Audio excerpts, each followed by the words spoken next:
Hello students.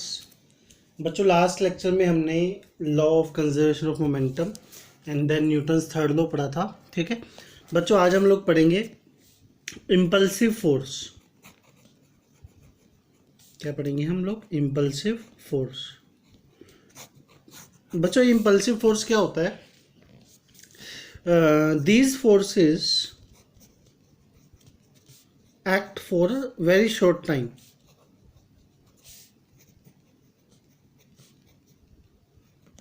मतलब ऐसे force जो बहुत ही कम टाइम के लिए लगते हैं। ठीक है, जैसे बच्चों आपके पास एक क्रिकेट बैट है, ठीक है, और ये बॉल इसको हिट करती है, ठीक है, और बैट जो है बॉल पे बहुत ही कम टाइम के लिए कांटेक्ट में रहता है। ठीक है, तो इनके बीच में जो फोर्स होगा उसको हम लोग क्या बोलेंगे? Impulsive force. ठीक है, और हो सकता है जैसे मान लो एक वॉल है, ठीक है, दिस इज अ वॉल। एक फुटबॉल आप फेंक के मारते हैं इस पे वॉल पे, ठीक है, और ये सडनली बम्प होगी वापस। क्लियर?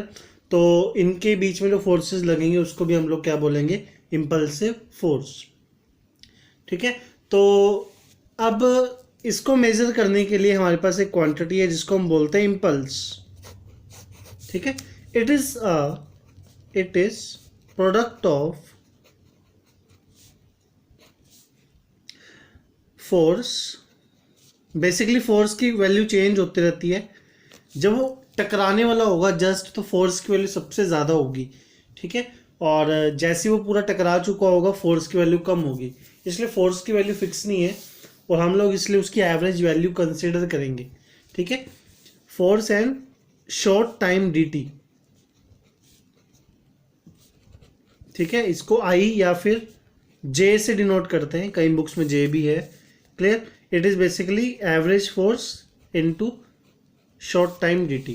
और आपको पता है बच्चों फोर्स का फॉर्मूला क्या होता है हमारे पास? dp/dt। dt से dt कैंसिल हो गया। ठीक है, तो एक और फॉर्मूला आ गया इसका, इम्पल्स का, चेंज इन मोमेंटम।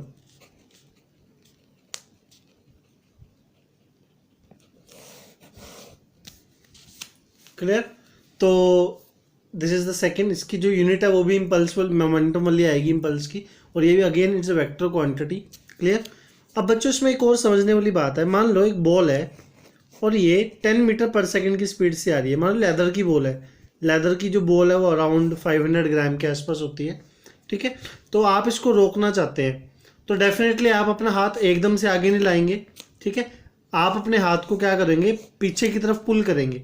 ठीक है, जैसे एक क्रिकेट प्लेयर है, वो जब बॉल कैच करता है तो वो अपने हैंड्स को डाउन कर लेता है। वो एकदम से मोमेंटम चेंज नहीं करता, उसका एकदम से जीरो नहीं लाता।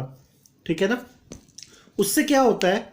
टाइम की वैल्यू बढ़ने से जो फोर्स का इम्पैक्ट है वो कम हो जाता है, क्योंकि मोमेंटम धीरे धीरे चेंज होता है, इसलिए जो हैंड पे जर्क है वो नहीं लगता। ठीक है, ये इसकी फर्स्ट एप्लीकेशन है बच्चों। क्लियर? और भी बड़ी सारी एप्लीकेशन है, जैसे हमारी बाइक या कार में शॉकर्स होते हैं। ठीक है, और इसको हम लोग सस्पेंशन सिस्टम भी बोलते हैं।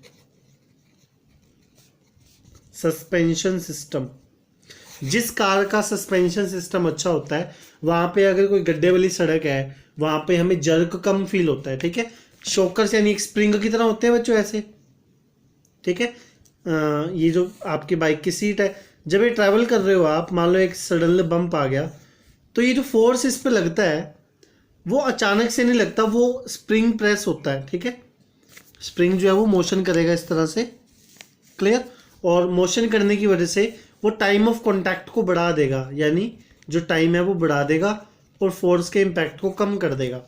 ठीक है, इसलिए कोई भी कार या बाइक खरीदते समय हम लोग उसका सस्पेंशन सिस्टम या फिर उसके शॉकर्स जो हैं वो जरूर चेक करते हैं कि वो अच्छी क्वालिटी के हों। ठीक है, तो बच्चों ये आपके पास इम्पल्स और उसकी कुछ एप्लीकेशंस थी। ओके।